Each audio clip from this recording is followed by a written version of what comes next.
오늘 저에게 주시는 하나님의 말씀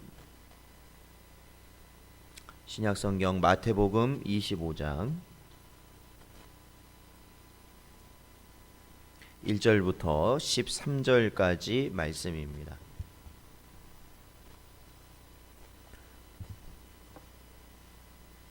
마태복음 25장 1절부터 13절까지 말씀을 함께 봉독하겠습니다. 그때에 천국은 마치 등을 들고 신랑을 맞으러 나간 10처녀와 같다 하리니 그 중에 5은 미련하고 5은 슬기 있는 자라. 미련한 자들은 등을 가지되 기름을 가지지 아니하고 슬기 있는 자들은 그릇에 기름을 담아 등과 함께 가져갔더니 신랑이 더디 오므로 다 졸며 잘세. 밤중에 소리가 나되 보라 신랑이로다 맞으러 나오라 하매 이에 그 처녀들이 다 일어나 등을 준비할세. 미련한 자들이 슬기 있는 자들에게 이르되 우리 등불이 꺼져가니 너희 기름을 좀 나눠달라 하거늘 슬기 있는 자들이 대답하여 이르되 우리와 너희가 쓰기에 다 부족할까 하노니 차라리 파는 자들에게 가서 너희 쓸 것을 사라 하니 그들이 사러 간 사이에 신랑이 오므로 준비하였던 자들은 함께 혼인잔치에 들어가고 문은 닫힌지라. 그 후에 남은 처녀들이 와서 이르되 주여 주여 우리에게 열어주소서. 대답하여 이르되 진실로 너희에게 이르노니 내가 너희를 알지 못하노라 하였느니라. 그런즉 깨어 있으라. 너희는 그 날과 그 때를 알지 못하느니라. 아멘. 기도하겠습니다. 하나님, 오늘도 이 시간 저희들 고난주간을 맞이하여서 아버지 앞에 새벽 기도회로 모이게 하시고 또한 이 시간 기도할 수 있도록 인도하시니 감사드립니다. 오늘도 저희에게 말씀을 허락하여 주시고 이 말씀 통하여 주님의 고난을 아버지 하나님 동참할 수 있는 저희 모든 성도들 되게 하여 주시어서 아버지 하나님 마지막 때에 주님 오실 길 준비하며 오직 주의 나라 소망하며 살아갈 수 있는 우리 모든 성도들 되게 하여 주시옵소서. 아버지 하나님 주의 성전과 각 처소에서 주님 앞에 나아온 주의 영혼들을 주님 붙들어 주시옵시고 온전히 하늘의 은혜로 함께하여 주시옵소서. 간절히 바라옵고 예수님의 이름으로 기도하옵나이다. 아멘. 저희는 예수님께서 입성하신 이후에 제자들에게 가르치신 말씀, 즉 십자가를 지시기 전에 주님께서 가르치셨던 말씀들을 저희가 살펴보고 있습니다. 그 말씀들은 이제는 마지막 때를 주님이 오실 때를 준비하라, 또한 하나님의 나라를 예비하라 말씀하신 것입니다. 그래서 오늘도 주신 말씀 통하여서 이 마지막 때를 준비하며 나아갈 수 있는 여러분 되시기를 주님의 이름으로 축원드립니다. 오늘 본문 말씀은 예수님께서 가르치신 10처녀에 관한 비유입니다. 근데 이 10처녀에 관한 비유는 바로 천국에 관한 비유다 주님은 말씀하십니다. 그래서 이 비유를 저희가 1절부터 13절까지의 내용을 자세히 보면 저희가 3가지 정도로 요약할 수 있는데, 먼저는 신랑을 기다리라 말씀하고 있다라는 겁니다. 본문의 10처녀들, 비록 이들이 슬기로운 처녀 그리고 미련한 처녀로 5명씩 나눠져 있지만 중요한 것은 이들이 다 신랑을 기다리고 있다라는 것입니다. 즉 저와 여러분도 신랑을 기다리며 사는 삶이 되어야 된다. 신랑이라는 것은 바로 주님께서 자신을 비유하신 말씀이죠. 자신께서 이 땅에 다시 오실 그날을 우리는 언제나 소망하며 살아가야 된다라는 겁니다. 데살로니가 전서 4장 16절에서 18절 말씀 보면 주께서 호령과 천사장의 소리와 하나님의 나팔 소리로 친히 하늘로부터 강림하시리니 그리스도 안에서 죽은 자들이 먼저 일어나고 그 후에 우리 살아남은 자들도 그들과 함께 구름 속으로 끌어올려 공중에서 주를 영접하게 하시리니 그리하여 우리가 항상 주와 함께 있으리라. 그러므로 이러한 말로 서로 위로하라. 아멘. 그렇습니다. 주님의 오실 날 신랑 되신 우리 주님께서 천사들과 함께 호령하시며 이 땅 가운데 임하실 그 순간을 우리는 기다리며 고대하며 살아가야 된다라는 것입니다. 그리고 우리가 이 땅에서 어려움과 고난 가운데 처했을 때 주님의 다시 오실 그 날을 우리가 고대하며 그 말씀으로 우리가 서로를 위로하며 조금 더 우리가 참고 인내하기를 저희들이 독려하며 살아가는 것, 그것이 바로 오늘날 저희들 고난주간을 맞이하며 마지막 때를 준비하는 성도들의 모습일 줄로 믿습니다. 우리가 또한 두 번째로 비유를 통해 알 수 있는 것은 등불과 기름을 준비하라라는 겁니다. 등불이라는 것은 빛을 비추는 것입니다.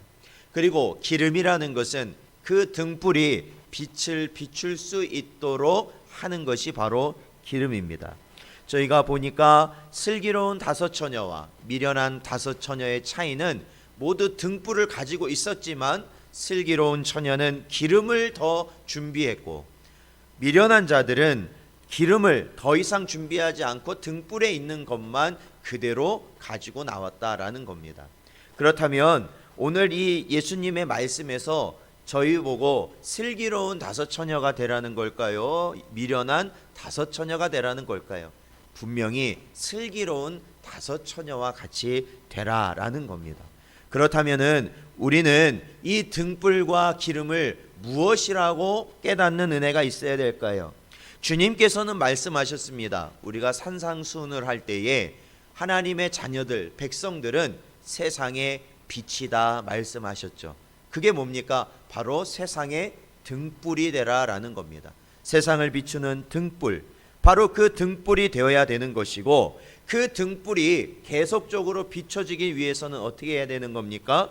우리 안에 기름이 가득 채워져 있어야 된다라는 것인데 그 기름이라는 것은 바로 형식적이고 그냥 껍데기, 우리가 정말로 하나님을 알지 못한 채 그저 나의 모습과 나의 생각과 그저 이 세상의 것만을 바라보며 살아가는 것이 아니라 정말로 우리 안에 참된 하나님을 향한 중심을 담은 우리의 믿음이 있어야 된다라는 것이죠.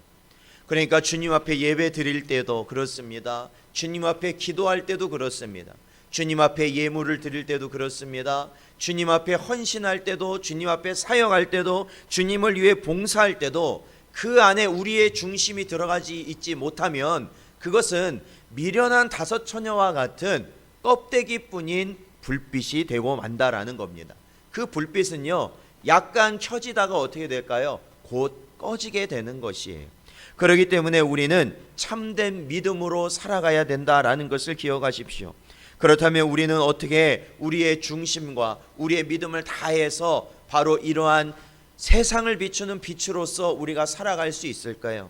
어떻게 우리는 예배를 드릴 때 하나님 앞 온전히 받으시는 예배를, 우리가 기도할 때 하나님이 온전히 응답하시는 기도를, 우리가 사역하고 우리가 봉사하고 주님을 위하여 충성할 때 그것이 형식적인 것이 아니라 하나님께서 온전히 받으시는 것이 될 수 있을까요?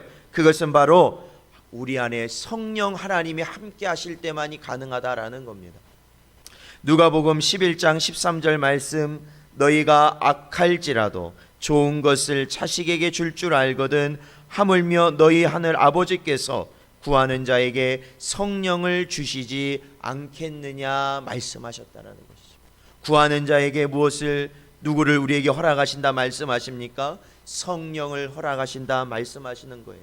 사랑하는 성도 여러분, 온전히 우리가 중심을 다해서 우리가 믿음으로 참된 세상의 등불이 되기 원하신다면 슬기로운 다섯 처녀와 같이 기름을 준비한, 기름을 예비한 그러한 처녀가 되기를 원하신다면 언제나 깨어서 성령께서 우리 안에 임재하시고 충만히 거하시기를 언제나 간구하실 수 있는 여러분 되시기를 주님의 이름으로 축원드립니다.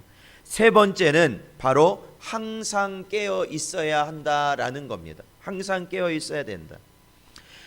이 10명의 처녀는 분명히 신랑을 기다리고 있었습니다. 신랑을 기다리고 있다가 이 10처녀가 기다리는 중에 오시겠지 하는 예상하는 시간에 신랑이 오지 않았어요. 보면은 신랑이 더디 왔다라고 성경은 기록하고 있죠. 그랬더니 10명의 처녀가 다 어떻게 하고 있었냐면은 다 졸고 있었다라는 겁니다.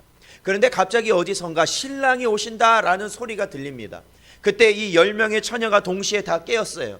그런데 그때 보니까 슬기로운 5 처녀는 등불이 예비된 기름이 있었기 때문에 계속해서 빛을 낼 수 있었지만, 미련한 처녀는 더 이상 그 등불이 빛을 낼 수가 없었다라는 겁니다. 그래서 이 미련한 처녀들이 어떻게 합니까? 결국 기름을 사기 위해서 그 자리를 비우게 되었습니다. 그러니까 그 자리를 비우고 떠나갔죠. 그 자리를 비우고 떠나갔을 때 바로 신랑이 오신 것이죠. 그래서 슬기로운 5 처녀와 함께 신랑 되신 예수님, 우리의 신랑 되신 주님께서 혼인잔치에 참여하시고, 나중에 기름을 사서 도착한 그 여인들은 이미 때를 늦고 주님께서 내가 너희를 알지 못한다 말씀하시며 문전박대해 버리신 그 모습이 오늘 비유거든요. 사랑하는 성도 여러분, 주님이 언제 오실지는 우리는 알 수 없어요. 그런데 중요한 것은요, 마치 이 비유를 보면 이 미련한 5 처녀의 기름이 떨어질 때까지 마치 주님은 기다리신 것처럼, 마치 그들이 떨어져서 그 자리를 비우자마자 주님이 오셨다라는 것이에요. 항상 깨어있는 것은 무엇일까요? 그것은 우리 안에 있는 믿음의 기름이 떨어지지 않도록 하는 것이죠. 항상 깨어있다라는 건 무엇일까요? 우리 안에 성령 하나님의 임재하심과 충만하심이 언제나 소멸되지 아니하고 언제나 늘 하나님을 향하여 나아갈 수 있는 영적 기름을 채워놓고 예배해야 된다라는 겁니다. 그것이 바로 깨어있는 자의 모습이다. 그래서 우리가 깨어있을 때 어떻게 합니까? 우리는 그 자리를 지킬 수 있는 것이죠. 깨어있을 때 우리는 예배의 자리를 지킬 수 있는 것이죠. 깨어있을 때 우리는 기도의 자리를 지킬 수 있는 것이죠. 깨어있을 때 우리는 주님이 필요하시다 하실 때 우리의 것을 드릴 수 있는 그 자리를 우리는 지킬 수 있는 것이고, 우리의 봉사의 자리, 우리의 사역의 자리, 주님께서 우리에게 주신 소명의 자리에 우리는 있을 수 있는 것이에요. 그래서 우리는 믿음으로 살아야 되고, 우리는 성령 하나님의 인도하심대로 살아야 한다라는 것입니다. 사랑하는 성도 여러분, 우리가 현재 경제적인 어려움에 처할 수도 있습니다. 우리가 현재 육신적인 어려움에 처해 있을 수도 있어요. 그렇게 우리가 이 땅에 전 세계로 퍼져 있는 이러한 역병의 사태 가운데 모든 것이 어려움만 있는 그러한 상황에 처해 있을 수 있어요. 그러나 중요한 것은 주님이 믿음으로 살라 말씀하신다라는 것이죠. 그리고 우리가 성령의 인도하심대로 살라 말씀하신다는 것이죠. 오늘날 말씀은 무엇을 분명히 우리에게 경고하고 있어요? 신랑이 오신다, 이미 우리에게 선포하고 있으시다라는 거예요. 이때 우리가 믿음이 떨어진다면, 이때 우리가 성령께서 우리 안에 거하지 아니하신다면, 우리는 주님 오실 때에 그 자리를 비우게 될 것이다 라는 것이죠. 사랑하는 성도 여러분, 주님은 곧 오십니다. 날이 혼란스럽고 어려워진다면 더욱더 주님이 오실 밤이 가까워 왔다는 거예요. 밤이 더욱더 깊어질 때 주님은 오신다라는 것이에요. 바로 이러할 때 저희들이 그러한 주님을 바라보고 깨어 있어서 믿음으로 살아가고 언제나 성령 하나님의 충만하심과 인도하심으로 살아갈 수 있는 저와 여러분 되시기를 주님의 이름으로 축원드립니다.